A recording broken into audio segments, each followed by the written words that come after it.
விளாத்திக்குளத்தை பொறுத்தவரை முதலமைச்சர் நேரில் போகணும். அதுதான் மிக குறைந்த ஒரு எதிர்பார்ப்பு. முதலமைச்சர் விளாத்திக்குளத்துக்கு நேரில் போகணும், அந்த குழந்தையினுடைய பெற்றோரை பார்க்கணும். அந்த பிஞ்சு குழந்தை அற்புதமாக படிக்கக்கூடிய குழந்தை. இன்னைக்கு நாம காவு கொடுத்திருக்கோம். இன்னைக்கு கனிமொழி போயிருக்கிறாங்க. சகோதரி கனிமொழி அவர்கள் அங்க இருக்கக்கூடிய மக்கள் தங்களுடைய கோபத்தை காட்டியிருக்கிறாங்க. காவல்துறையினுடைய தோல்வி என்று சொல்வதை விட காவல்துறையை நிர்வகிக்கக்கூடிய நம்முடைய முதலமைச்சர் ஐயா ஸ்டாலின் அவர்களுடைய முழு தோல்வி. அதனால் முதலமைச்சர் அவர்கள் வெட்கி தலைகுனியணும். ஆட்சி முடியும் தருவாயில்னாவது ஒத்துக்கணும். காவல்துறையை சீரமைக்கணும். காவல்துறைக்கு இன்னும் அதிக அதிகாரத்தை கொடுக்கணும். ஆட்சியாளர்களாக தோற்றிருக்கின்றார்கள் என்பதை ஒற்றுக்கொள்ளணும். விஜய் அவர்களை பற்றி இதுவரை நான் பேசியிருக்கக்கூடிய கருத்திலிருந்து எந்த மாற்றமும் நான் மாத்திக்கல. நான் அப்படியே தான் நான் இருக்கேன். ஆனால் இன்னைக்கு ஒரு கூட்டணி வரணும், நடக்கணும் அப்படின்னு ஒரு பக்கம் டிவிக்கே எங்களுக்கு வேண்டாம் அப்படிங்கிறாங்க. ஆனால் இன்னைக்கு என்னுடைய கருத்து, எங்கள் கூட்டணி பலமா இருக்கு. தேசிய ஜனநாயக கூட்டணி இன்னைக்கு பலமா இருக்கு. யாரையும் எதிர்பார்த்து இந்த கூட்டணி இல்லை. முதலமைச்சர் அவங்க படிக்க வேண்டிய சின்ன குழந்தைங்களை கூப்பிட்டு அவங்க ரீல் போட்டுட்டு தப்பில்லை. அந்த குழந்தைங்களை தம்பி நீ ரீல் போடாதப்பான்னு போன் பண்ணி படிப்பான்னு சொல்லணும்ல. அந்த குழந்தைய ரீல் போடுறதுக்காக கூப்பிட்டு ரீல் போட வச்சுட்டு போகும்போது ஒப்புக்கு சப்பானியா நீ போடாதப்பான என்ன அர்த்தம்? ஆனா இதே விளையாடுறாம படிப்புல கவனம் செலுத்த முட்டக்கூடாது. அது ஆகணும்னா நல்லா படிக்கணும்.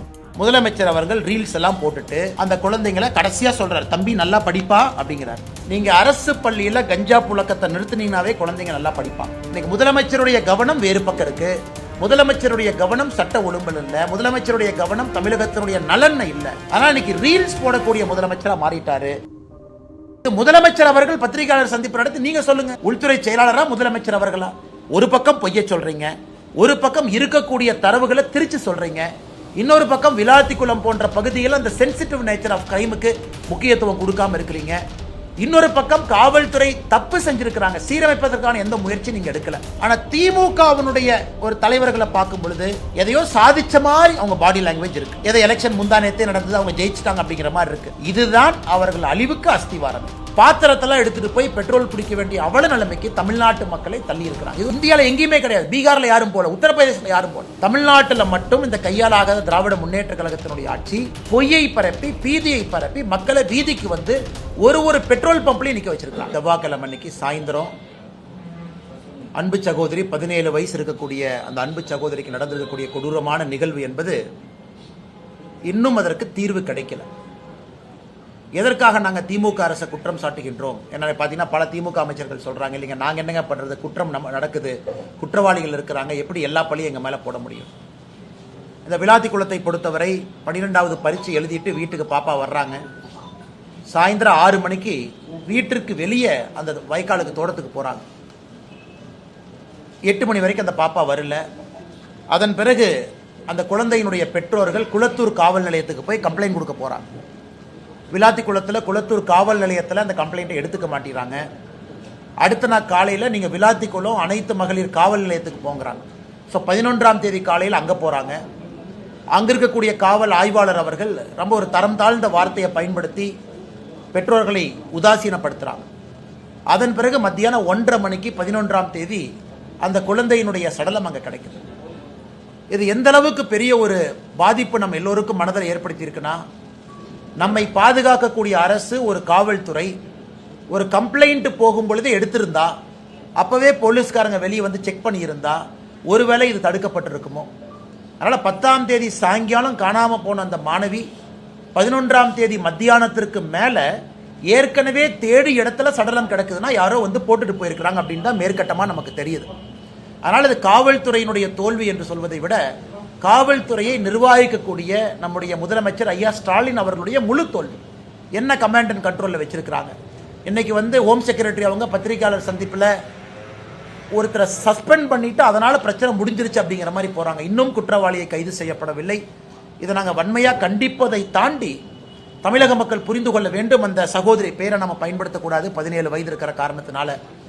அவங்க 10ஆம் வகுப்புல 500க்கு 495 மதிப்பெண், அப்படின்னா 99%, 99%. இதை விட ஒரு ஏழை குடும்பத்தில் ஒரு குழந்தை என்ன பண்ண முடியும் நீங்க யோசிச்சு பாருங்க. 99% மதிப்பெண்கள் பெற்று அந்த தலைமுறையை உயர்த்தக்கூடிய ஒரு வாய்ப்பு இருந்தும் கூட அந்த குழந்தைக்கு இது போல் நடந்திருக்கிறது.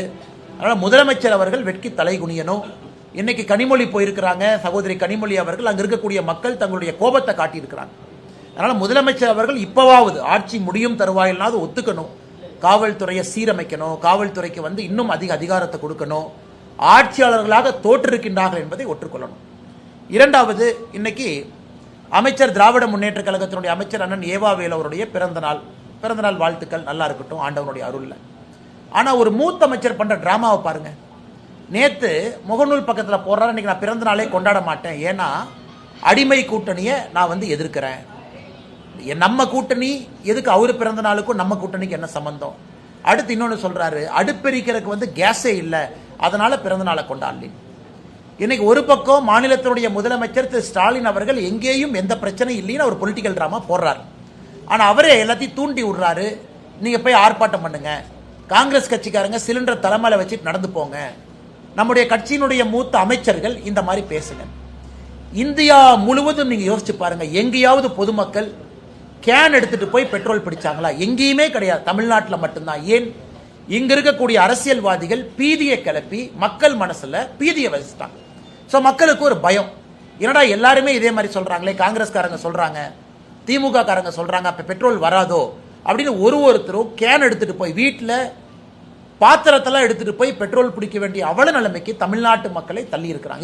இது ஒரு வேடிக்கையான விஷயம். இந்தியாவில் எங்கேயுமே கிடையாது. பீகார்ல யாரும் போல, உத்தரப்பிரதேசத்தில் யாரும் போல, தமிழ்நாட்டில் மட்டும் இந்த கையாலாகாத திராவிட முன்னேற்ற கழகத்தினுடைய ஆட்சி பொய்யை பரப்பி பீதியை பரப்பி மக்களை வீதிக்கு வந்து ஒரு பெட்ரோல் பம்ப்லையும் நிக்க வச்சிருக்காங்க. இன்னைக்கு நம்ம புரிந்து கொள்ள வேண்டும், இந்தியாவை பொறுத்தவரை நம்முடைய பிரதமர் நேற்று காலைல தெளிவா பேசினாங்க, எந்த பிரச்சனையும் இல்லாம நாம இருக்கோம், எந்த பிரச்சனையும் இல்லாம. அதை நம்ம உறுதியா சொல்ல முடியும். இந்த gas control order, natural gas control order 9ஆம் தேதி மார்ச் மத்திய அரசு கொண்டு வந்த பிறகு எல்பிஜியினுடைய உள்நாட்டு உற்பத்தி மட்டுமே 28 விழுக்காடு கம்பேரபிள் பேசிஸ்ல உயர்ந்திருக்கு. ஸ்ட்ரெயிட் ஆஃப் ஹோர்முஸ், அந்த ஹோர்முஸ் பகுதியிலிருந்து வரக்கூடிய கப்பல் 2 கப்பல் ரொம்ப சேஃபா, நேத்து நைட்ல இருந்து இன்னைக்கு காலையிலக்குள்ள 2 இந்திய கப்பல் சேஃபா கிராஸ் பண்ணி வந்திருக்கு. நமக்கு சேஃப் பேசேஜ் கொடுத்திருக்காங்க.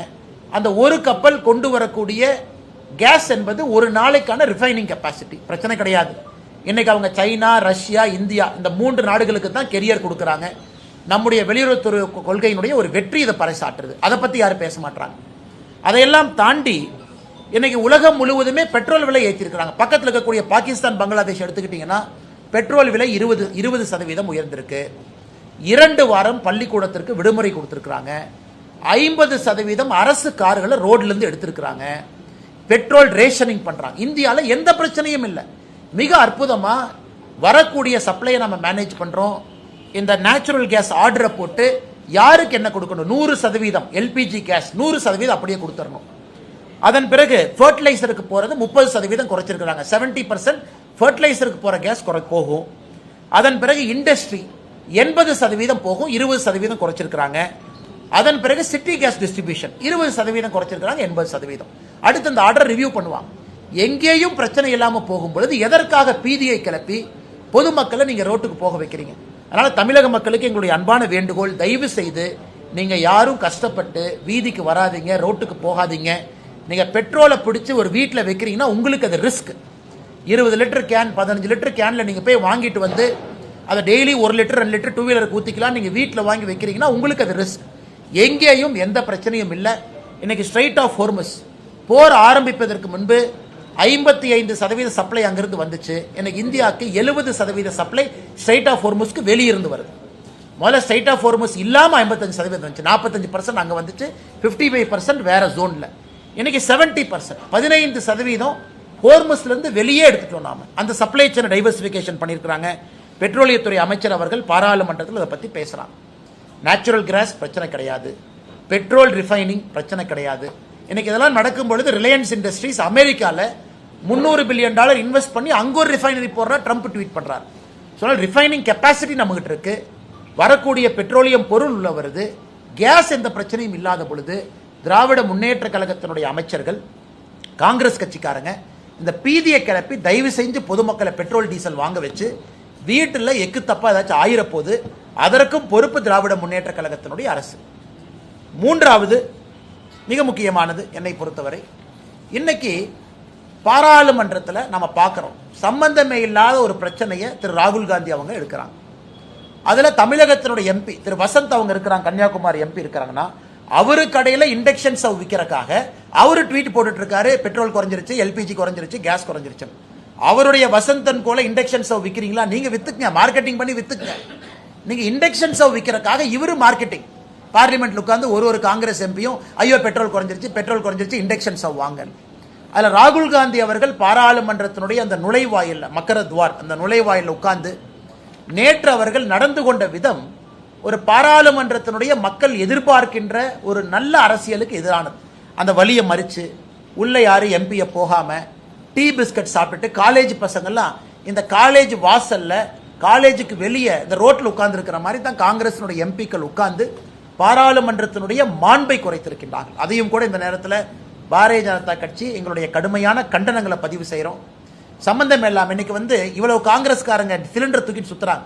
யார் வீட்டிலாவது எல்பிஜி ப்ராப்ளமா?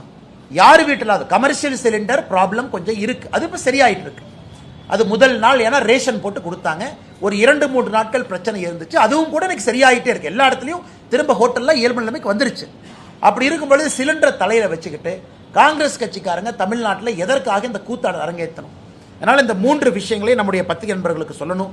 விளாத்திக்குளத்தை பொறுத்தவரை முதலமைச்சர் நேரில் போகணும். அதுதான் மிக குறைந்த ஒரு எதிர்பார்ப்பு. முதலமைச்சர் விளாத்திக்குளத்துக்கு நேரில் போகணும். அந்த குழந்தையினுடைய பெற்றோரை பார்க்கணும். அந்த பிஞ்சு குழந்தை அற்புதமாக படிக்கக்கூடிய குழந்தை இன்னைக்கு நாம காவு கொடுத்திருக்கோம். இதை முதலமைச்சர் அவர்கள் பேசணும். அடுத்து உள்துறை செயலாளர் அவர் கொடுக்கக்கூடிய அறிக்கையே தவறா இருக்கு. பிரஸ் மீட் வைக்கிறாங்க. பத்திரிகை நண்பர்கள் யாரை நம்புவீங்க? பத்திரிகை நண்பர்களை பொறுத்தவரை கவர்மெண்ட் நம்புவீங்க. கவர்மெண்ட் பொய் சொல்லாதுன்னு நீங்க நினைப்பீங்க.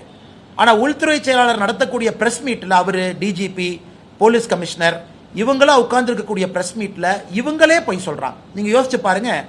2021க்கான டேட்டாவை அவங்க கொடுக்கறாங்க. 2021 இந்தியால எந்த அளவுக்கு பெண்களுக்கு எதிரான குற்றங்கள் நடந்திருக்குன்னு டேட்டாவை கொடுக்கறாங்க. இதுல உண்மையை சொல்ல வேண்டும் என்றால் 2021 டேட்டாங்க என்சிஆர்பியில் பப்ளிஷ் ஆயிருக்கு. மத்திய அரசு ஒரு ஆண்டும் கூட மாநில அரசு கிட்ட இருந்து டேட்டா வாங்குறாங்க. மத்திய அரசு மாநில அரசு வாங்குறாங்க. அந்த டேட்டாவை கம்பைல் பண்ணி என்சிஆர்பியில் போடுறாங்க. 2021 மாநில அரசு கொடுத்த தரவுகளை வைத்து மத்திய அரசு பப்ளிஷ் பண்ண என்சிஆர்பியில் தமிழகத்தில் 1686 கொலைகள் பதிவாயிருக்கு. ஆனா உள்துறை செயலாளர் நடத்தக்கூடிய பத்திரிகையாளர் சந்திப்பில் 2021 தமிழகத்தில் 1597 கொலைகள்னு சொன்னா பிரஸ் மீட்டர் அவங்க சொல்ற நம்பரே கிட்டத்தட்ட 89 கொலைகளை குறைச்சு சொல்றாங்க. 2023 தரவுகள் மத்திய அரசுக்கு அவங்க கொடுக்கல. 2024 தரவுகள் மத்திய அரசு கொடுக்கல. 2025 தரவுகள் மத்திய அரசுக்கு அவங்க கொடுக்கல. அதனாலதான் என்சிஆர்பி பப்ளிஷ் பண்ணல.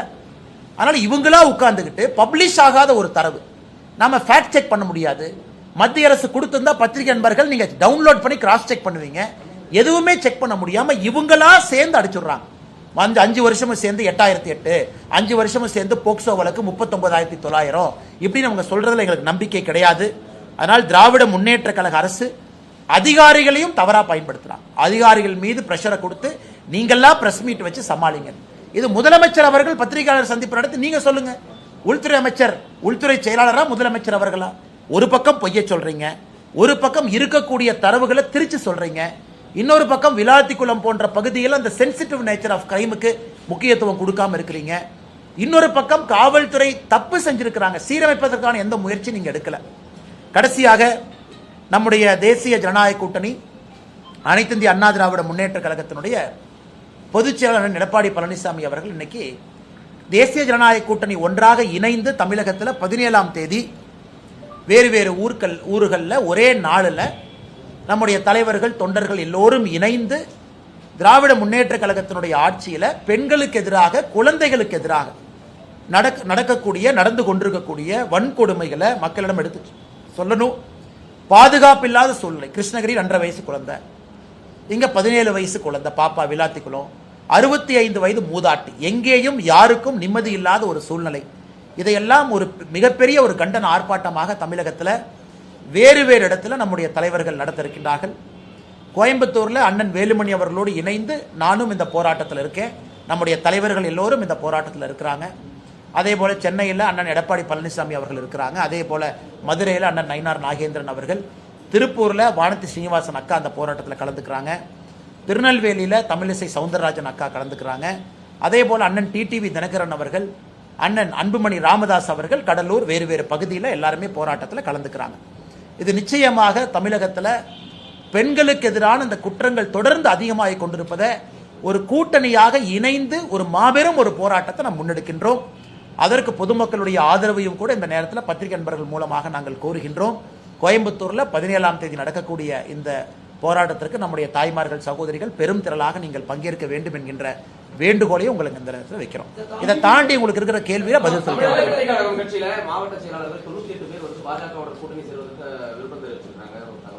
ஆனா தமிழக வெற்றி கழகத்தை பொறுத்த வரைக்கும் அந்த டிவிகேல இருக்கக்கூடிய பொதுச் செயலாளர் தலைவர்கள் அவங்க எது கூட்டம் நடத்துறாங்க அவங்கள தான் கேட்கணும். கருத்து என்ன கேட்டாங்க அவங்கள தான் கேட்கணும். அந்த கருத்துல அவங்களுடைய மாவட்ட செயலாளர்கள் என்ன சொல்லி இருக்கிறாங்க அவங்கள தான் கேட்கணும்.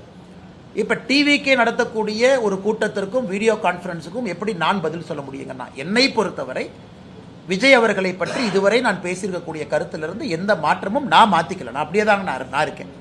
ஆனால் இன்னைக்கு ஒரு கூட்டணி வரணும் நடக்கணும் அப்படின்னு பத்திரிகை நண்பர்கள் நீங்க பேசுறீங்க.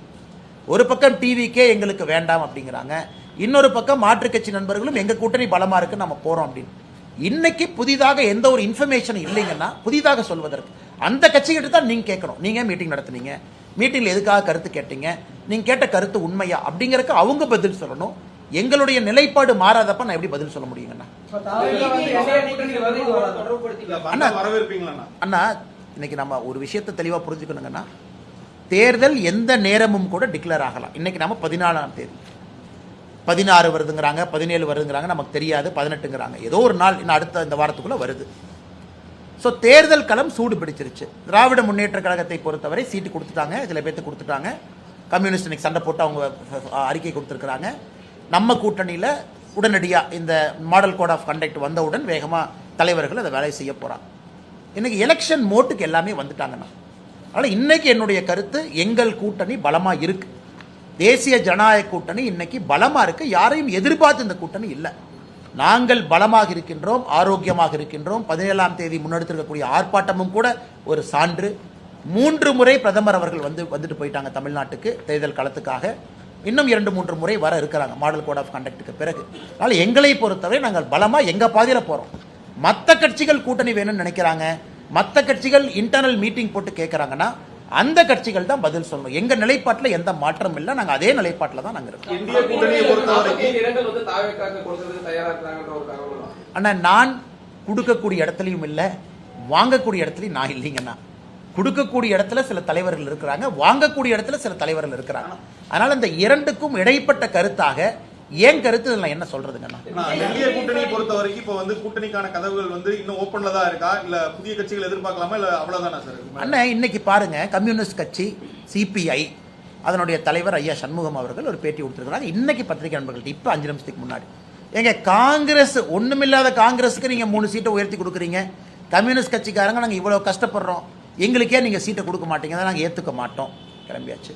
அண்ணன் வைகோ அவர்களுக்கு ரொம்ப கஷ்டப்பட்டு அன்னைக்கு சிரிக்கிறார் வைகோ அண்ணன். 4 தொகுதிகள் அப்படிங்கிறாரு. இது எப்படி இருந்த வைகோ அண்ணன் எப்படி ஆயிட்டார்? எப்படிப்பட்ட ஒரு மனிதர், எத்தனை தொகுதியில் நின்றவர், தமிழ்நாட்டு அரசியலே மாற்ற வேண்டும் நினைத்தவரை எனக்கு சீட்டையெல்லாம் குறைச்சு அந்த 4லையும் அடுத்து சொல்றார் 3 உதயசூரியன் சின்னம், 1 எங்கள் சின்னம். எனக்கு வைகோ ஐயாவை பார்க்கறக்கே ரொம்ப கஷ்டமா இருந்துச்சு. நம்ம கொங்கு கட்சி இந்த பகுதியில் நிற்கக்கூடியவங்க 3 கம்பீரமா 3 சீட்னு இருந்தாங்க. இன்னைக்கு அவங்களையும் 2 சீட்ல உட்கார வச்சிருக்காங்க. அதனால இன்னைக்கு அந்த கூட்டணியிலிருந்து தலைவர்கள் வெளியே வருவதை நான் பார்க்கிறேன். ஏன்னா திருமாவளவன் அண்ணன் இன்னைக்கு என்னை பொறுத்தவரை திருமாவளவன் அண்ணன் கண்டிப்பா இவங்களுக்கு ஒரு 6 சீட்டுக்கோ 7 சீட்டுக்கோ அவர் ஏத்துக்க போறது கிடையவே கிடையாது. அதனால திருமாவளவன் அண்ணன் கண்டிப்பா அசமாதானத்தில் இருக்காங்க, கம்யூனிஸ்ட் அசமாதானத்தில் இருக்கிறாங்க. அவங்கள என்ன பண்ணுவாங்கன்னு தெரியாதுங்கண்ணா. வெளியே வந்து வேற கூட்டணிக்கு போறாங்களா தனியா நிற்கிறாங்களான்னு தெரியாது. ஸோ திராவிட முன்னேற்ற கழகத்தை பொறுத்த வரைக்கும் அறிவாலயத்துக்கு வெளியே இன்னைக்கு இந்தியா போஸ்ட்மேனே பயத்தில் இருக்கான். ஆனால் போனோம்னா நமக்கு ஒரு சீட் கொடுத்துருவாங்களாட்டுக்கு அந்த பக்கமே நான் போக மாட்டேன். ஸோ யார் வந்தாலும் கூட பிடிச்சி 1 சீட்டு 2 சீட்டுன்னு கொடுத்து அவர்களோடு இத்தனை காலமா பயணம் பண்ணவங்களுக்கு 2 சீட்டு 3 சீட்டுன்னு குறைக்கும் பொழுது எந்த விதத்தில் நியாயம்னு தலைவர்கள் கேட்கிறாங்க. அதனால கூட்டணியில் மாற்றம் வருமானு கேட்டீங்க, வருவதற்கான வாய்ப்பு இருக்கு. ஏன்னா திமுகவுடைய கூட்டணி நம்ம பார்த்துக்கிட்டு இருக்கோம், உள்ள இருக்கக்கூடிய சலசலப்பை பார்க்கிறோம். தேர்தல் எப்பொழுதுமே நெருங்கும் பொழுது ஒரு ஃபைனல் ட்விஸ்ட் எப்பவுமே தமிழக அரசியல் இருக்கும். தமிழக அரசியல்ல எல்லா முறையும் தேர்தல் ஜஸ்ட் டிக்ளேர் ஆகிறதுக்கு முன்னாடி ஒரு ஃபைனல் ட்விஸ்ட் இருக்கும். இந்த டைம் என்ன ட்விஸ்ட்னு பொறுத்திருந்து பார்க்கலாம். என்னங்கண்ணா? நீங்க குறிப்பிட்ட மாதிரி வந்து உங்க கூட்டணி வலுவா இருக்குங்கிறீங்க. அதே சமயம் திமுக கூட்டணி வந்து தொகுதி பங்கீடுகள் ஆரம்பிச்சு போயிட்டு இருக்கு. ஆனா இந்த கூட்டணியில இன்னும் வந்து தொகுதி பங்கீடு ஆரம்பிக்காம இருக்கிற காரணம் ஏதாவது ஒரு பெரிய கட்சியை வந்து வரவேற்காக காத்திருக்கக்கூடிய ஒரு சூழலா? அதே நீங்க குறிப்பிட்ட இன்னைக்கு ஆளுங்கட்சிக்கு வந்து அவசரம் இருக்குங்கண்ணா. காரணம் அவங்க மேல ஆன்டி இன்குபென்சி இருக்கு, மக்களுடைய கோபம் அவங்க மேல இருக்கு, உடனே பண்ணணும். ஆனா எதிர்கட்சியை பொறுத்தவரை அந்த அவசரம் கிடையாது. 2021 அன்னைக்கு அதிமுக ஆளுங்கட்சியாக இருந்த பொழுது கூட தேர்தல் அறிவிப்பு வந்த பிறகுதான் பாரதிய ஜனதா கட்சிக்கு தொகுதி பங்கீடு எங்க நிக்கணும் அப்படின்லாம் வந்துச்சுங்கண்ணா. ஸோ எங்களை பொறுத்தவரை யாருக்கும் எந்த அவசரமும் இல்லை. எல்லா இடத்துல எல்லாரும் வேலை செய்யறோம். உதாரணத்துக்கு நேற்று நான் தொண்டாமுத்தூர் பகுதியில் அண்ணன் வேலுமணி அவர்களோடு பிரச்சாரத்தில் இருந்தோம். வேறு வேறு பகுதியில் பிரச்சாரம் பண்ணிக்கிட்டு இருக்கோம். ஸோ நாங்கள் தொண்டாமுத்தூர் வேலுமணி என்ன அங்கே பிஜேபி நிற்கல அப்படியெல்லாம் இல்லை. வேலுமணி என்ன நிற்கிறாங்க. தேசிய ஜனநாயக கூட்டணி பாரதிய ஜனதா கட்சியும் நாமளும் ஓட்டு போடணும், எல்லாத்தையும் ஒருங்கிணைக்கணும், நாம கூட்டம் போடுறோம். அதனால் எங்களுக்கு எந்த அவசரமும் இல்லை. நாங்கள் எங்களுடைய டைம் லைனில் சரியான முறையில் போயிட்டு இருக்கோம். மேபி எங்களுடைய தலைவர்கள் மோடி ஐயா வரணும்னு நினைச்சாங்க. 3 மீட்டிங்கும் மோடி ஐயா முடித்து வைக்க வேண்டும் என்று நினைத்தார்கள். அது நடந்துருச்சு. அதன் பிறகு பாரதிய ஜனதா கட்சி இன்டர்னல் அசஸ்மெண்ட் அதையும் எங்களுடைய அகில இந்திய தலைவர்கள் செஞ்சிட்டு இருக்கிறாங்க. எந்த தொகுதி, யார் தொகுதிக்கான வேட்பாளர் யார், அந்த அசஸ்மெண்ட்டையும் நயினார் அண்ணா தலைமையில் ஒரு டீம் எடுத்துக்கிட்டு இருக்காங்க. ஸோ நாங்கள் சரியான டைம் லைனில் இருக்கோம். எங்களுக்கு எந்த அவசரம் இல்லைங்க. என்டிஏ கூட்டணி வந்து தாவேக வர வைக்கிறதுக்கு ஜனநாயகம் படம் ரிலீஸ், அப்புறம் சிபிஐ வழக்கு அப்படிங்கிறது சொல்லி நெருக்கடி கொடுக்கறதா பேச்சு பரவலாம். அண்ணே நீங்கள் உங்களுக்கு தெரியுங்க அண்ணே, இப்போ ஜனநாயகம் படம், சிபிஐ அண்ணா, ஒருத்தருக்கு சிபிஐ மீது வழக்கு இருந்தால் நாங்கள் என்ன பண்ண முடியும்? சிபிஐ வழக்கு வேணும்னு கேட்டது யாருங்கண்ணா? சிபிஐ வழக்கு வேணும்னு கேட்டது தமிழக வெற்றி கழகம். அவங்க கேட்குறாங்களே, நாங்களும் சப்போர்ட் பண்ணோம். தமிழக வெற்றி கழகமும் கேட்குறாங்க, தமிழ்நாடு சிபிசிஐடி சரியாக இன்வெஸ்டிகேட் பண்ண மாட்டாங்க, சிபிஐக்கு கொடுங்கன்னு. சிபிஐ வழக்கு வேண்டும் என்று கேட்டது தமிழக வெற்றி கழகம். இன்னைக்கு நீங்க என்ன சொல்றீங்க? அந்த சிபிஐ வச்சு டிவிகேவை பயமுறுத்துறீங்கன்னா நாங்கள் எப்படி அந்த கருத்தை ஏற்றுக்க முடியும்? ஏன் 4 மாதங்களுக்கு முன்பு டிவிகே கேட்கும் போதே அவங்களுக்கு தெரியுமல்ல. அதனால அவர்களுக்கும் அந்த நம்பிக்கை. சிபிஐ பொறுத்தவரை இண்டிபெண்டன்ட் ஏஜென்சின்னு அவங்க கேட்டிருக்கிறாங்க. அது இண்டிபெண்டன்ட் ஏஜென்சியா இருக்கட்டும். ஜனநாயகத்தை பொறுத்தவரை இன்னைக்கு விஜயே கருத்து சொல்ல, நான் என்ன கருத்து சொல்றேன் சொல்லுங்க. விஜய் அவங்க பத்திரிகையாளர் சந்திப்பு எத்தனை பொதுக்கூட்டத்துக்கு வர்றாங்க, எத்தனை இடத்துல பேசுறாங்க, ஈரோடு வேறு வேறு பகுதியில் பேசிட்டார், நிறைய இடத்துல பேசிட்டார். ஏதாவது ஒரு இடத்துல விஜய் அவர்கள் ஜனநாயகத்தை பத்தி பேசட்டும், படத்தை பத்தி பேசட்டும், என்ன பிரச்சனை பேசட்டும், அதன் பிறகு என் கருத்தை சொல்றேங்க. நான் படத்துல நடிச்ச ஒரு நடிகர் பாரதிய ஜனதா கட்சி பிரச்சனை பண்ணுச்சுன்னு சொல்லட்டும், பாரதிய ஜனதா கட்சி தூண்டுட்டு சொல்லட்டும், எங்கேயுமே சொல்லல. சிபிஎஃப்சிக்கும் ப்ரொடக்ஷன் கம்பெனிக்கும் இருக்கக்கூடிய பிரச்சனை. சிபிஎஃப்சியினுடைய ரிவ்யூ கமிட்டி, ஸ்கிரீனிங் கமிட்டி, அது ஒரு மாதிரி போயிட்டு இருக்கு. கோர்ட் இன்டர்ஃபியர் ஆயிருக்கு. இதுல எல்லோருமே மத்திய அரசு பாரதிய ஜனதா கட்சியின் குற்றம் சுமத்தினா எங்க சொல்ல முடியும்? யாராச்சும் குற்றம் சுமத்தினா பதில் சொல்லலாம். எங்களை யாருமே குற்றம் சுமத்தாத பொழுது, எங்களை குற்றம் சுமத்துறது யாரு? திமுக. ஆச்சரியம். அதாவது ஓனாய் நனையுதுன்னு நரி அழுவிச்சாமா, நம்ம ஊர்ல சொல்லுவாங்க. ஓனாய் நனையுதுன்னு ஆடு அழுவிச்சாமா. அதாவது இன்னைக்கு டிவிகேவுக்கு பிரச்சனை திமுக அழுகுது. இன்னைக்கு திராவிட முன்னேற்ற கழகம் எங்க மீது சுமத்தக்கூடிய குற்றத்துக்கெல்லாம் நாங்க பதில் சொல்லி டைம் வேஸ்ட் பண்ண விடுவீங்களா? நியாயமான குற்றச்சாட்டுக்கு பதில் சொல்றோம். விஜய் அவங்க குற்றச்சாட்டுக்கு நாங்க எப்படி பதில் சொல்ல முடியும்? ஜனநாயகத்திற்கு அதிகாரப்பூர்வமாக தமிழக வெற்றி கழகத்தினுடைய தலைவரோ பொறுப்பாளர்களோ எங்களுக்கு எந்த இதுவும் அவங்க சொல்லல. CBFC, court, KVN production, Vijay இவங்க சம்பந்தப்பட்ட வழக்கு அவங்களுக்குள்ள அது இருக்கு.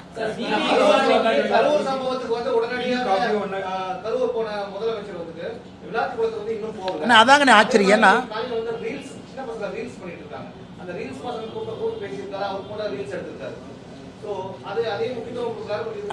ஆனா இன்னைக்கு முதலமைச்சர் அவர்கள் இன்னைக்கு காலையில் எத்தனை பேர் பார்த்தீங்கன்னு தெரியலீங்கன்னா, 2 நல்ல பசங்கன்னா, அருமையான பசங்க. அவங்கள வந்து நம்ம எந்த தேவா, ஜீவா 2 அற்புதமான பசங்க. சின்ன வயசுலேயே ரீல் எல்லாம் போட்டு நல்லா பண்ணுறாங்க. அதில் நாம் எந்த மாற்று கருத்தும் இல்லை. அவங்கள வர வச்சு முதலமைச்சர் அவர்கள் ரீல்ஸ் எல்லாம் போட்டுட்டு அந்த குழந்தைங்களை கடைசியாக சொல்கிறார், தம்பி நல்லா படிப்பா அப்படிங்கிறார். நீங்கள் அரசு பள்ளியில் கஞ்சா புழக்கத்தை நிறுத்தினீங்கனாவே குழந்தைங்க நல்லா படிப்பாங்க. அரசு பள்ளிக்கூடத்தை தரமாக கொடுத்தீங்கனாவே குழந்தைங்க நல்லா படிப்பாங்க. ஒரு பக்கம் குழந்தைகளுக்கு ரீல் கல்ச்சர் போகக்கூடாது. கர்நாடக அரசு 16 வயது வரை சோசியல் மீடியாவை பேன் பண்ணிட்டாங்க. கர்நாடகாவில் இருக்கக்கூடிய காங்கிரஸ் அரசு 16 வயது குழந்தைகளுக்கு சோசியல் மீடியா பேன் பண்றாங்க. நான் வரவேற்கிறேங்கண்ணா. அது வேறு அரசாக இருந்தாலும் கூட நான் வரவேற்கிறேங்கண்ணா. ஆந்திரால 13 வயதுக்கு கீழே சோசியல் மீடியாவை பேன் பண்றதை பத்தி ஆந்திரா அரசு யோசிக்குது. ஆனா முதலமைச்சர் அவங்க படிக்க வேண்டிய சின்ன குழந்தைங்களை கூப்பிட்டு அவங்க ரீல் போட்டுட்டு தப்பில்லை. அந்த குழந்தைங்களை, தம்பி நீ ரீல் போடாதேப்பான்னு போன் பண்ணி படிப்பான்னு சொல்லணும்ல. அந்த குழந்தைய ரீல் போடுறதுக்காக கூப்பிட்டு ரீல் போட வச்சுட்டு போகும்போது ஒப்புக்கு சப்பானியா நீ போடாத பணம் என்ன அர்த்தம்? அதனால் முதலமைச்சருடைய கவனம் எங்க இருக்குன்னு நமக்கு தெரியுது. விளாத்திக்குளம் சம்பவம் நடந்த பொழுது முதலமைச்சர் எங்க இருந்தாருன்னு உங்களுக்கு தெரியும். ஒரு அரசு பள்ளியில் ஒரு நிகழ்வில் இருக்கிறாங்க, குழந்தைங்கள்லாம் டான்ஸ் ஆடிட்டு இருக்கிறாங்க சினிமா பாட்டுக்கு, அதை பார்த்துக்கிட்டு உட்காந்துருக்காரு. பக்கத்தில் மா சுப்பிரமணியம் இருக்கிறாங்க. இன்னைக்கு முதலமைச்சருடைய கவனம் வேறு பக்கம் இருக்கு. முதலமைச்சருடைய கவனம் சட்ட ஒழுங்கல் இல்லை, முதலமைச்சருடைய கவனம் தமிழகத்தினுடைய நலன் இல்லை. ஆனால் இன்னைக்கு ரீல்ஸ் போடக்கூடிய முதலமைச்சராக மாறிட்டாரு. அல்லது ரீல்ஸ் போடலினா படிக்க வேண்டிய குழந்தைங்களை கூட்டிட்டு வந்து ரீல்ஸ் போடுறாரு, ரீல்ஸ் போடுங்கப்பான். அதனால் இது எல்லாம் நம்ம பார்த்துக்கிட்டு தாங்க நான் இருக்கிறோம். என்ன பண்றது? இன்னும் ஒரு 30-40 நாட்கள் இதையெல்லாம் அனுபவிச்சு தாங்க ஆகணும், வேற வழி இல்லை. சிபிஐ விசாரணைக்கு தன்னை மட்டும் எதற்கு அழைக்கிறார்கள், மற்ற அமைச்சர்களும் எல்லாரும் தான் அங்க வந்திருந்தாங்கன்னு சொல்லி செந்தில் பாலாஜி ஒரு கருத்து வச்சிருக்காரு. நான் அங்க இருக்கக்கூடிய ஒரு மாவட்ட அமைச்சராக அங்க நான் போயிருந்தேன் அந்த டைம்ல. ஆனா என்னை மட்டுமே அவங்க அழைக்கிறதுக்கான காரணம் என்ன? முதல்வர் முதற்கொண்டு தான் அங்க வந்திருந்தாரு. ஆனா கண்டிப்பாக செந்தில் பாலாஜி அவர்களை சிபிஐ விசாரணைக்கு அழைக்கணும். எதற்குன்னா ஆமாங்கண்ணா, எதற்குன்னா இதுல 2-3 விஷயங்கள் இருக்கு. 10 ரூபாய் பாலாஜி என்று நான் பேசும் பொழுதுதான் செருப்பு வந்திருக்குன்னு சொல்லும் பொழுது அதை நீங்களும் சொல்றீங்க, நானும் சொல்றேன். அப்படி இருக்கும் பொழுது அந்த சம்பந்தப்பட்ட நபரை அழைத்து விசாரிக்க வேண்டியது சிபிஐனுடைய கடமை. நம்பர் 1. நம்பர் 2, சம்பவம் நடக்கவே ஸ்பாட்ல இருந்தவர் செந்தில் பாலாஜி. ஆம்புலன்ஸை கூட்டிட்டு வந்தாரு. ஆம்புலன்ஸ்ல திமுகவுடைய ஸ்டிக்கர் ஒட்டியிருந்தது, திமுக மருத்துவ அணியின் ஸ்டிக்கர் ஒட்டியிருந்தது. செந்தில் பாலாஜி தான் ஃபர்ஸ்ட் ஆளா அங்க இருந்தார். அவரு சொல்றாரு, அவரை கூப்பிடணும். 3வது, முதலமைச்சருக்கு தகவல் சொன்னது யார்? செந்தில் பாலாஜியா இருக்கலாம். எல்லா அரசு ஹாஸ்பிட்டலுக்கும் இங்க போனது யார்? செந்தில் பாலாஜியா இருக்கலாம். அங்க நான் ஆளுகின்ற கட்சியினுடைய மாவட்ட செயலாளர் என்கின்ற பொறுப்பில் இருக்கக்கூடிய செந்தில் பாலாஜி ஒரு டிகிரி ஆஃப் கண்ட்ரோல் இருக்கு, அமைச்சராக இருந்திருக்கிறாங்க. ஏன் டிவிகே கட்சியினுடைய மாவட்ட செயலாளரை கூப்பிட்டுருக்காங்க, அவர் போயிட்டு வந்திருக்கிறாரு. தமிழ்நாடு அரசினுடைய டிஜிபி ஸ்டேட் இன்டெலிஜென்ஸை கூப்பிட்டுருக்காங்க, அவங்க போயிட்டு வந்திருக்கிறாங்க. சம்பந்தப்பட்ட நபர் திரு விஜய் அவங்களை கூப்பிட்டுருக்காங்க, 2 முறை போயிட்டு வந்திருக்கிறாங்க. அப்படி இருக்கும் பொழுது சிபிஐ செந்தில் பாலாஜியை வந்து அழைத்தது முழுமை சரியான ஒரு பார்வை தான். ஆனா செந்தில் பாலாஜி அவங்க மடியில ஏதோ கொஞ்சம் கனம் இருக்க மாட்டேங்குது. ஏன் பதறாரு? சிபிஐ கூட்டாங்க, போனேன், பேசினேன், வர வேண்டியதானே. மடியில கனம் இருக்கிறனால ஏன் பதறாரு? அவர் ஏன் வந்து நைசா ஸ்டாலின் அண்ணையும் கூட எடுத்துட்டு போலான்னு பாக்குறாரு? இது ஸ்டாலின் அவங்க நினைப்பாங்க, தம்பி நீ போறனா போகும்போது என்னையும் பிடிச்சி இழுத்துட்டு போறப்பான். அந்த மாதிரி தான் இருக்கு அவருடைய பதில். நான் அந்த பதிலை பார்த்தங்கன்னா, அதனால சிபிஐ அவர்கள் செந்தில் பாலாஜி அவங்களை கூப்பிட்டது முழுமையிலும் அது உண்மைதான். அவங்க போகணும், கோஆபரேட் பண்ணணும். மடியில கனமலினா கோஆபரேட் பண்ணுங்க, ஏன் பயப்படுறீங்க? இது எதுக்கு வந்து நீங்க வந்து அப்படியே பதறீங்க? அவருடைய பத்திரிகையாளர் சந்திப்பை பார்த்தாவே செந்தில் பாலாஜி அவர்கள் பதறுவது நமக்கு தெரியுது. எனக்கு தெரியல யாரு குற்றம் செஞ்சாங்கன்னு தெரியலீங்கன்னா அது சிபிஐ என்கொயரியில் உண்மை வெளியே வரும். ஆனால் நான் ஏற்கனவே சொல்லியிருந்தேங்கன்னா என்னுடைய கருத்தில் எந்த மாற்றமும் இல்லை. காரணம் அவங்க சித்தாந்தத்தை வேற சித்தாந்தத்தை டிக்ளேர் பண்ணிட்டாங்க, நாம் ஒரு சித்தாந்தத்தில் இருக்கோம். அப்படி இருந்தும் அரசியல் கூட்டணிக்குள்ள முரணான கட்சிகள் இருக்கான்னு கேட்டீங்கன்னா இருக்கு. நான் இல்லைன்னு சொல்லிங்க, உங்களுக்கு அரசியல் தெரியும், எனக்கு அரசியல் தெரியும், நான் முட்டாள்தனமா எதுவும் பேச விரும்பல. முரணான கூட்டணிகள்லாம் இருக்கா? இருக்கு. ஒரு காமன் கோல்ல இருக்காங்களா? இருக்கு. வேறு வேறு கொள்கைகள் இருந்தாலும் கூட பொது எதிரியை வீழ்த்துவதற்காக இருக்காங்களா? இருக்கு. நான் உங்களுக்கு ஆரம்பத்தில் சொன்னது டைம் லைன் இன்னைக்கு வந்துருச்சு. எலெக்ஷன் வரப்போகுது, எல்லா கட்சிகள் இருக்காங்க, திமுக பேச்சுவார்த்தை நடத்த ஆரம்பிச்சுட்டாங்க. எப்பவுமே தேர்தலுக்கு முன்பு தமிழகத்தில் எப்பவும் ஒரு ட்விஸ்ட் நடக்கும். இந்த வருஷம் என்ன ட்விஸ்ட்னு பார்ப்போம். அதே நேரத்தில் சீட்டை கொடுக்கக்கூடிய இடத்துல நான் இல்லை, சீட்டை வாங்க வேண்டிய இடத்துல நான் இல்லை. நான் ரெண்டுக்கு நடுவில் ஏதோ ஒரு இடத்துல இருக்கேன். அதற்கான தலைவர்கள் இருக்கிறாங்க. அண்ணா நான் எல்லோருக்கும் பிரச்சாரம் பண்றேன்னா, எல்லோருக்கும் போய் நிற்கிறேன். தமிழகத்தில் திராவிட முன்னேற்ற கழகத்தினுடைய ஆட்சி தூக்கி எறியப்பட வேண்டும் என்பதில் தெளிவாக இருக்கும். இந்த சகோதரி பேர் சொல்ல முடியல, எனக்கு பேர் சொல்ல வேண்டும் என்கின்ற ஆசை. காரணம், இறந்த பிறகுனாவது அவருக்கு ஒரு மரியாதை கொடுக்கணும். 17 வயசு இருக்கனால போக்சோ அப்படி நம்ம சொல்ல முடியாது. 495 மதிப்பெண் வாங்கினா 500க்கு அந்த குழந்தைய பாருங்க கொடூரமாக கொண்டிருக்காங்கன்னா இந்த ஆட்சி இருக்கணுமாங்கிற கேள்வி. நான் எல்லா கேஸுக்கும் நான் திமுகவை சொல்லல. அண்ணா யூனிவர்சிட்டி இதே இடத்துல சாட்டை எடுத்து அடிக்கிட்ட காரணம் திமுக லிங்க். நீ சிசிடிவி போடல. உதயநிதி ஸ்டாலின் சிண்டிகேட் மெம்பராக இருந்த ஒரு கல்லூரி வாட்ச்மேன் திமுக கொடி போட்டு அக்யூஸ் உள்ள போறான். இவ்வளவு நடக்குதுன்னு நம்ம பேசுறோம். இது எல்லாம் அரசனுடைய குறைபாடுகள். எல்லா கேஸுக்கும் நாங்க திமுகவை சொல்லிங்கன்னா, திராவிட முன்னேற்ற கழகம் ஆட்சிக்கு வந்த பிறகுதான் அரசு இயக்கங்கள் செயலிலிருந்து குற்றங்கள் அதிகமாயிருக்கு. அதுதான் நாங்க சொல்றது. கோயம்புத்தூர் ஏர்போர்ட் பக்கத்தில் பெட்ரோல் வண்டி போட்டிருக்கணுமே, ஏன் போடல? இவ்வளவு விளம்பரம் பண்றீங்களே, இவ்வளவு பண்றீங்களே, ஒரு 10 பெட்ரோல் வண்டி வாங்கி கொடுத்திருந்தா பெட்ரோல் வண்டி அங்க போகும். அந்த இடத்துல குற்றம் நடக்கும் நமக்கு தெரியும். அந்த முள்புதர் ஏர்போர்ட் காம்பவுண்ட் வால ஒட்டி, இதெல்லாம் தான் அரசுடைய குறையாக நாங்கள் தொடர்ந்து சொல்லிக் கொண்டிருக்கின்றோம். அதிமுகவோட கட்சி வந்து இப்ப பலகீனமா தான் இருக்குது. இந்த சூழல்ல எப்படி சார் அவங்க மக்களுடைய செல்வாக்காக ஓட்டு சதவீதங்கள் ரொம்பவே பின்தங்கிட்டா இருக்குது. திமுகவோட செல்வாக்கு, 5000 ரூபாய் பணம், அவருடைய எல்லா விதமான விஷயமும் மக்கள் வந்து வேற மாதிரி இருக்கு. நாடாளுமன்ற தேர்தல்ல நீங்க பிரிச்சு நிறுத்தும் போது கூட வந்து பாஜக பல இடங்கள்ல முன்னாடி வந்து அதிக வாக்குகள் வாங்கி நம்மை பொறுத்தவரை அனைத்து இந்திய அண்ணா திராவிட முன்னேற்ற கழகத்தினுடைய முதலமைச்சர் வேட்பாளர் முன்னாடி இருக்காங்க. கூட்டணி மிக வலுவாக பலமாக களத்தில் இருக்கு. அமமுக அண்ணன் டிடிவி தினகரன் அவங்க உள்ள இருக்கிறாங்க. அனைத்து இந்திய அண்ணா திராவிட முன்னேற்ற கழகத்தினுடைய தொண்டர்கள் மிக மிக சுறுசுறுப்பாக்காங்க. ஏன்னா அவங்க வெற்றியை சுவைத்தாக வேண்டும் என்கின்ற வெறியில் இருக்காங்க. நான் இன்னைக்கு பல இடத்துல பிரச்சாரத்துக்கு போகும்போது அதிமுக தொண்டர்கள் கூட இருக்கிறாங்க, நான் பார்க்குறேன். ஏன்னா அவர்களும் இந்த எலெக்ஷனை ஒரு மரியாதை பிரச்சனையாக நம்ம ஜெயிச்சாலுங்கிற வெறி அந்த தொண்டர்கள்ட்ட இருக்கு. பாரதிய ஜனதா கட்சியினுடைய தொண்டர்கள்ட்ட அந்த வெறி இருக்கு, ஜெயிக்கணும். பிரதமர் சொல்லிட்டாங்க, நம்ம ஜெயிக்க வைக்கணும். பிரதமர் சொன்ன பிறகு நாம் இங்கே எந்த கூட்டணி இருக்கக்கூடிய எல்லாரையும் ஜெயிக்க வைக்கணுங்கிற முடிவு. ஆனால் திமுகவினுடைய ஒரு தலைவர்களை பார்க்கும் பொழுது எதையோ சாதிச்ச மாதிரி அவங்க பாடி லாங்குவேஜ் இருக்கு. எதை எலெக்ஷன் முந்தானத்தே நடந்தது, அவங்க ஜெயிச்சிட்டாங்க அப்படிங்கிற மாதிரி இருக்கு. இதுதான் அவர்கள் அழிவுக்கு அஸ்திவாரமே. மக்கள் யாருமே அதை ஏற்றுக்க மாட்டாங்கன்னா, இதை எப்படி தமிழில் சொல்றதுன்னு எனக்கு தெரியல. அதாவது இந்த ஆணவமும் இந்த ஆங்காரத்தையும் எப்போ ஏற்றுக்க மாட்டாங்க. இன்னைக்கு முதலமைச்சர் போகக்கூடிய கூட்டமெல்லாம் திமுக கூட்டத்துக்கு தான் போறார். இன்னொரு பப்ளிக்கை பார்க்கவே இல்லை. திமுக மகளிர் அணி மாநாடு, திமுக இளைஞர் அணி மாநாடு, திமுக மாணவர் அணி மாநாடு, திமுகவுடைய பூத்து முகவர்கள் மாநாடு. ஆனால் திமுக காரங்களே பார்த்துக்கிட்டு அவங்க முதலமைச்சர் வாழ்க வாழ்கங்கிறாங்க. இது வந்து இந்த ரோம்ல நீரோக்கு இதே மாதிரி தான் இருந்துச்சுங்களாம். ரோம் எரியுது, ஐயா நீங்க வாழ்க ஃபிடில் ஊதுங்கிற மாதிரி முதலமைச்சர் இருக்கிறாங்க. மக்களை சந்திக்க முதலமைச்சர் வரும் பொழுது தெரியும் எவ்வளவு கோபத்துல மக்கள் இருக்காங்க. கேரள அரசியலை பொறுத்த வரைக்கும் வந்து காங்கிரஸும் இவரு ராகுல் காந்தி என்ன சொல்றாரு அப்படின்னா, பிஜேபியும் கம்யூனிஸ்டும் ஒரே கட்சியா செயல்படுது, சிஜேபி அப்படின்ற குற்றச்சாட்டையே வைக்கிறாரு. காங்கிரஸ் அழிக்கிறதுல ஒரே நோக்கத்துல தான் ரெண்டு கட்சியும் இணைஞ்சு செயல்படுது. ஆனா இன்னைக்கு ராகுல் காந்தி அவங்களை பொறுத்த வரைக்கும் அவர் என்ன கேட்கிறாருன்னா, ஏன் விஜயன் என்ன அரெஸ்ட் பண்ணல, கேரளாவுடைய முதலமைச்சர் திரு பினராயி விஜயன் அவர்களை ஏன் கைது பண்ணலன்னு கேட்கிறார் டெல்லியில. பாருங்க எந்த அளவுக்கு. ஆனா இங்க கம்யூனிஸ்ட்காரங்க இவங்க வந்து காங்கிரஸோட சேர்ந்து ரோட்ல போயிட்டு இருக்கிறாங்க. எனக்கு புரியல.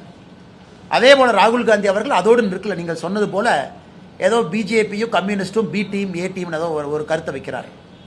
இன்னைக்கு காங்கிரஸை பொறுத்தவரை கேரளாவில் அவங்களுக்குள்ள ஒன்று முதலமைச்சருக்கு சண்டை. விடி சதீஷன், கேசி வேணுகோபால் இவங்கெல்லாம் சண்டை.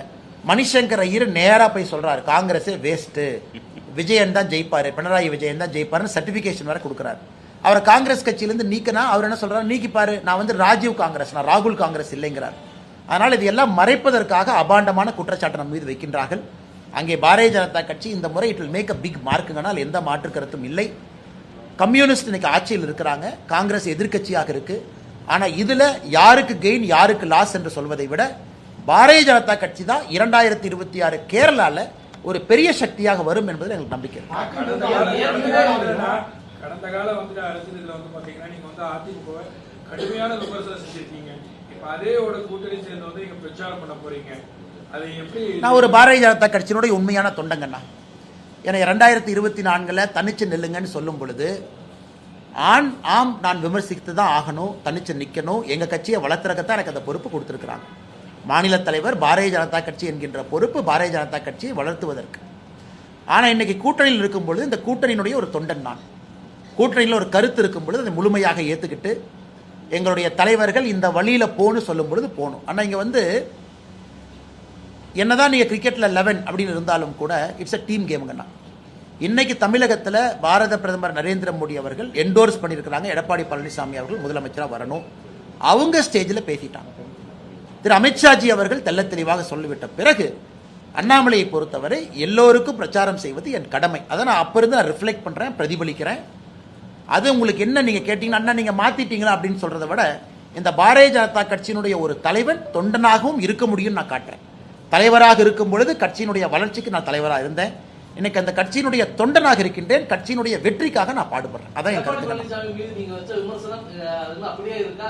ஆனால் அரசியலை பொறுத்தவரை உங்களுக்கு தெரியுங்கன்னா, எடப்பாடி அண்ணனும் என்னை பற்றி சில விமர்சனங்கள் வச்சிருக்கிறாங்க, எல்லா தலைவரும் என்னை பற்றி வச்சிருக்கிறாங்க. அது காலத்தினுடைய கட்டாயம், அந்த நேரத்துக்கு அவங்க வைக்கிறாங்க. அதனால் நீங்கள் ஒன்னொன்னையும் பின்னாடி திரும்பி பார்த்து அப்படி சொன்னீங்க இப்படி சொன்னீங்க இப்படி சொன்னீங்கன்னா எந்த அரசியலை யாரும் இங்கே பண்ண முடியாதுங்கண்ணா.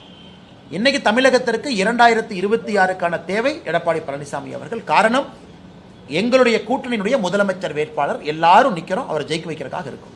234 தொகுதியில் தேசிய ஜனநாயக கூட்டணியுடைய வேட்பாளர் ஜெயிக்க வைக்கிறதுக்காக இருக்கிறோம். அதனால் ஒருத்தர் சொன்னது, உதாரணத்துக்கு முதலமைச்சர் ஐயா ஸ்டாலின் அவர்கள் இந்த முறை நான் எனக்கு பாயிண்ட் பண்ணாங்க, அண்ணே நீங்கள் வந்து ஸ்டாலின் ஐயாவுக்கு பர்த்டேக்கு விஷ் போட்டீங்க, ஸ்டாலின் ஐயா உங்களுக்கு ரிப்ளை பண்ணியிருக்காங்க. அண்ணா எனக்கு ரிப்ளை பண்ணுறாங்க, ரிப்ளை பண்ணீங்கிறது ரெண்டாவது. முதலமைச்சராக நான் ஸ்டாலின் அவர்களை விட்டு கொடுத்தது கிடையாது எங்கேயும். அந்த மரியாதை, அந்த தரம், அவருக்கு கொடுக்கக்கூடிய அந்த செல்வாக்கு, முதலமைச்சர் என்கின்ற பதவி எப்பொழுதுமே எங்கேயும் நான் விட்டு கொடுத்தல. ஆனால் எங்களுடைய அரசியல் தவறு செய்யும் பொழுது ஆரோக்கியமான அரசியலை வைக்கிறோம். அதை முதலமைச்சர் என்னுடைய பிறந்தநாள் வாழ்த்துக்கு திரும்ப பிரதிபலிக்கிறாங்கன்னா அதை நான் வரவேற்கிறேங்க. அப்படித்தான் அரசியலை பொறுத்தவரை. அதனால எல்லா இடத்திலும் சில விமர்சனங்களை வைக்கிறோம், அது ஆரோக்கியமான விமர்சனமாக வைக்கிறோம், கட்சியினுடைய வளர்ச்சிக்காக வைக்கிறோம். நாளைக்கு முதலமைச்சர் தேர்தலுக்கு பிறகு ஒரு பொது இடத்துல பார்த்தாலும் கூட திரு ஸ்டாலின் அவர்கள்ட்ட அதே மரியாதையோடு அதே அன்போடு தான் நான் போய் பேசிட்டு வருவேன், பழகிட்டு வருவேன். காரணம் தமிழ்நாட்டினுடைய முதலமைச்சராக இருந்தவர். அதனால அதுல போய் நீங்க முதலமைச்சர் எடுத்து பேசிட்டீங்க, நீங்க மூஞ்சியை திருப்பிட்டு போவீங்களா? நான் ஒரு கட்சியினுடைய சாதாரண தொண்டன், அப்படிலாம் அரசியல் பண்ண முடியாதுங்கண்ணா. அதனால் இன்னைக்கு தேசிய ஜனநாயக கூட்டணியுடைய வெற்றி வாய்ப்புக்கு பாடுபட வேண்டிய கடமை தொண்டன் எனக்கு இருக்கு. காரணம், நிறைய பேரை நீ பார்க்கறாங்க, நிறைய பேர் நான் என்ன செய்யறேன்னு ஒத்து கவனிக்கிறாங்க. அப்ப அவர்களுக்கும் ஒரு தொண்டனாக என்னுடைய தரத்தை காட்டுவதும் என்னுடைய கடமையாக இந்த நேரத்தில் அண்ணா. ஆனா எனக்கு இதுவரை கட்சியில யாருமே வந்து தேர்தலில் நில்லுங்க அப்படின்னு சொல்லலீங்கன்னா, 2024 பாராளுமன்ற தேர்தலில் நிக்க சொன்னாங்க. இன்னைக்கு எனக்கு கொடுத்திருக்கக்கூடிய பணி, சில பணிகள் கொடுத்திருக்கிறாங்க, அதை நான் செஞ்சுக்கிட்டு இருக்கேன்.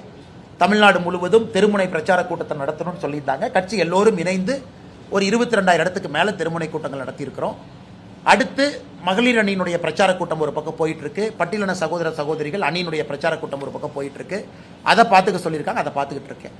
கட்சி என்ன சொல்லுதோ நாம செய்ய போறோம். பிரச்சாரம் பண்ணா பிரச்சாரம் பண்ண போறோம், எலெக்ஷன் இங்க போய் நில்லா நிக்க போறோம். நம்மை பொறுத்தவரை கட்சி முடிவெடுக்கட்டும், கொடுக்கின்ற பணியை நாம் செய்வோம்.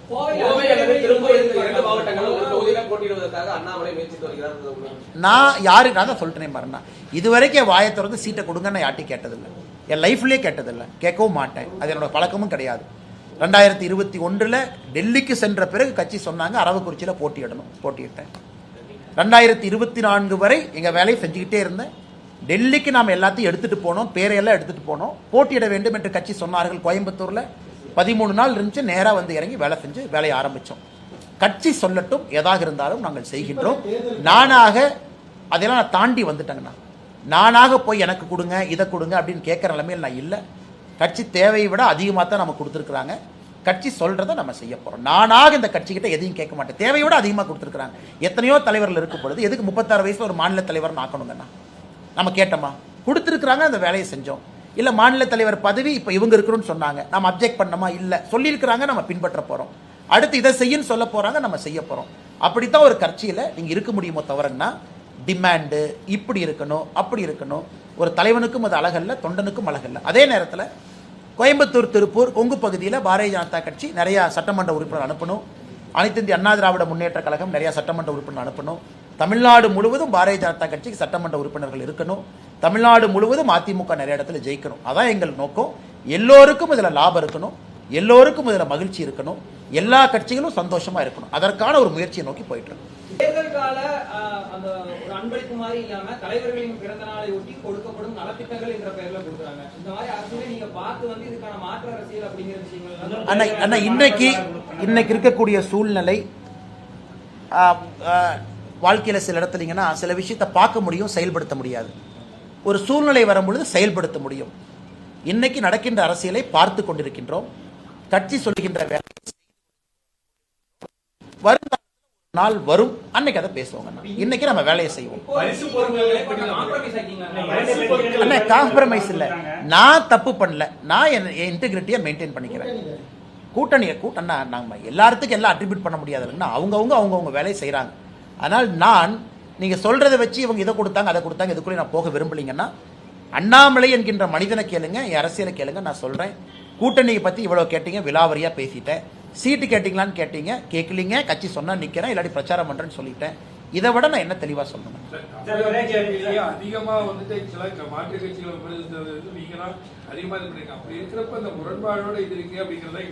முரண்பாடு இல்லைங்கன்னா, அன்னைக்கு எனக்கு கொடுக்கப்பட்ட பணி அதுங்கண்ணா. எனக்கு கொடுக்கப்பட்ட பணி பாரதிய ஜனதா கட்சியை முதன்மை கட்சியா வளர்த்தணும், வாக்கு சதவீதத்தை உயர்த்தணும், பாரதிய ஜனதா கட்சியை கொண்டு வரணும். அப்ப நீங்க ஃப்ரெண்ட்லியெல்லாம் அரசியல் பண்ண முடியாதுங்கண்ணா. அவங்க நண்பர் இவங்க நண்பர். நீங்கள் உங்கள் ஸ்டாண்ட் எடுத்து கட்சியை சொல்லணும். தலைவராக அதை செஞ்சேன். இன்னைக்கு தொண்டனா இந்த கட்சி நான் வழி நடத்தலைங்கண்ணா. I am also one of the karyakarta. கட்சியில் 50 லட்சம் பேருக்கு மேலே இருக்காங்க, அதில் நானும் ஒருத்தன். தமிழ்நாட்டில் 39 தேசிய பொதுக்குழு உறுப்பினர் இருக்காங்க, அந்த 39 பேர்த்துல நானும் ஒருத்தன். அதனால் இன்னைக்கு கட்சி கொடுத்துருக்கக்கூடிய பணி, நான் இன்னைக்கு நெரட்டிவ் செட் பண்ணல, இப்படித்தான் நான் சொல்லலை. ஒரு காலம் வரும் பொழுது அன்னைக்கு நான் உங்கள் கேள்விக்கான பதிலை கண்டிப்பாக நான் எதிர்கொள்ள போகிறேன், கண்டிப்பாக நான் சொல்ல போகிறேன். அன்னைக்கு நான் நோ கமெண்ட்லாம் எப்பவுமே என்னோட அரசியல் வாழ்க்கையில் எந்த கேள்விக்கு நோ கமெண்ட் நான் சொன்னதே இல்லைங்கண்ணா. அது எந்த கேள்வி கேட்டாலும் நான் பதில் சொல்லியிருக்கேன். இன்னைக்கு நாம அதிமுகவை ஜெயிக்க வைக்கிறோம், எடப்பாடி அண்ணன் முதலமைச்சர் ஆக்கிறோம், பாரதிய ஜனதா கட்சியினுடைய சட்டமன்ற உறுப்பினர்களை சட்டசபைக்கு அனுப்புறோம், கூட்டணி கட்சியை ஜெயிக்க வைக்கிறோம். பாட்டாளி மக்கள் கட்சியினுடைய மாநகர தலைவர் இப்பதான் வந்தாங்க, 40 பேர்த்தோட வந்தாங்க, புதிய பொறுப்பேற்றிருக்கிறாங்க. இப்பதான் வந்து டீ எல்லாம் சாப்பிட்டு போனாங்க. எல்லோரும் அண்ணன் தம்பிகளாக ஒருங்கிணைந்து பணியாற்றோம். அதான் நம்ம நோக்கம். நிறைய இடத்துல கேம்பெயின் இன்சார்ஜ் போறீங்க, உங்களோட கேம்பெயின் ஃபோக்கஸ் என்ன? ஏன்னா வெல்ஃபேர் மெஷர்ஸ் வந்து டிஎம்கே என்ன சொன்னாங்களோ ஏடிஎம்கேவும் அதை வந்து அதே மாதிரி தான் அனௌன்ஸ் பண்ணாங்க. இந்த கரப்ஷன்ங்கிற சார்ஜஸ் ஒன்று மட்டும்தான் வைக்க போறீங்களா? மேடம், திஸ் டைம் வந்து தமிழ்நாட்டை பொறுத்த வரைக்கும் வெல்ஃபேர் பாலிடிக்ஸ் என்பதை தாண்டி எஃபிஷியன்சி ஆஃப் கவர்னன்ஸ் தான் முதல் நோக்காக மக்கள் பார்க்குறாங்க. ஏன்னா எல்லா கட்சிகளுமே இன்னைக்கு வெல்ஃபேரை பொறுத்த வரைக்கும் இன்னைக்கு ஆல்மோஸ்ட் ஒரே பேஜில் இருக்காங்க. புதிதாக வந்திருக்கக்கூடிய தமிழக வெற்றி கழகமும் வெல்ஃபேரில் ஒரு பக்கம் இருக்கிறாங்க. நாம் தமிழர் கட்சி மட்டும்தான் தனிச்சிருக்கு, அந்த வெல்ஃபேரிசம் அப்படின்னு வெல்ஃபேர் எக்கனாமிக்ஸ் தான் தனிச்சிருக்கிறாங்க. 3 பிரதான கட்சிகளும் ஒரே பக்கம் தான், அதில் எந்த மாற்று கருத்தும் இல்லை. இரண்டாவதுங்க மேடம், தமிழகத்தை பொறுத்தவரை இன்னைக்கு எஃபிஷியன்சி ஆஃப் கவர்னன்ஸ், நீங்க அரச கட்டுப்பாட்டில் வச்சிருக்கிறீங்களா, சட்டம் ஒழுங்கு பாதுகாப்பா இருக்கா, அதிகாரிகள் வேலை பார்க்கறாங்களா, நீங்க வரக்கூடிய பணத்தை சரியா டிஸ்ட்ரிபியூட் பண்றீங்களா, மத்திய அரசுடைய திட்டங்களை கொண்டு வர்றீங்களா, இதுல என்டிஏவுக்கு ஒரு பெரிய எட்ஜ். ஏன்னா தமிழ்நாட்டு மக்களுக்கு இன்னும் 5 ஆண்டுகளுக்கு சண்டை போடுற ஒரு கட்சி வேண்டாம், இன்னும் 5 ஆண்டுகளுக்கு மத்திய அரசோடு உரசுகின்ற ஒரு கட்சி வேண்டாம். மத்திய அரசுடைய திட்டங்களை செயல்படுத்தக்கூடிய கட்சி, அதே நேரத்தில் சட்டம் ஒழுங்கை பாதுகாக்கக்கூடிய ஒரு கட்சி, அதே நேரத்தில் லோக்கல் கரப்ஷன், ஒரு தாசில்தார் ஆஃபீஸில், ஆர்டிஓ ஆஃபீஸில், டிஸ்ட்ரிக்ட் மினிஸ்டர் ஆஃபீஸில் ஒரு கரப்ஷன் இல்லாத ஒரு ஆட்சி வேணும்னு நினைக்கிறாங்க. இன்னைக்கு அது தேசிய ஜனநாயக கூட்டணி தான் அதை கொடுக்க முடியும். ஸோ வெல்ஃபேர் எக்கனாமிக்ஸ் ஆல்மோஸ்ட் எல்லாரும் சேம் பேஜ், அதில் அப் டவுன் எதுவும் இல்லைங்க. ஏன்னா மக்களுக்கு தெரியும் அதிமுக தேசிய ஜனநாயக கூட்டணி ஆட்சி இங்கே வந்த பிறகு இமிடியட்டாக நாம சொன்னதை கொடுக்க போகிறோம், அதில் எந்த மாற்று கருத்தும் இல்லை. ஏன்னா நம்மகிட்ட அந்த ப்ரூவன் கெப்பாசிட்டி இருக்கு. So efficiency of governance first வைக்கிறோம், அதில் இந்த விஷயங்கள் எல்லாம் நம்ம பேசிட்டு வரோம். நன்றி அண்ணா.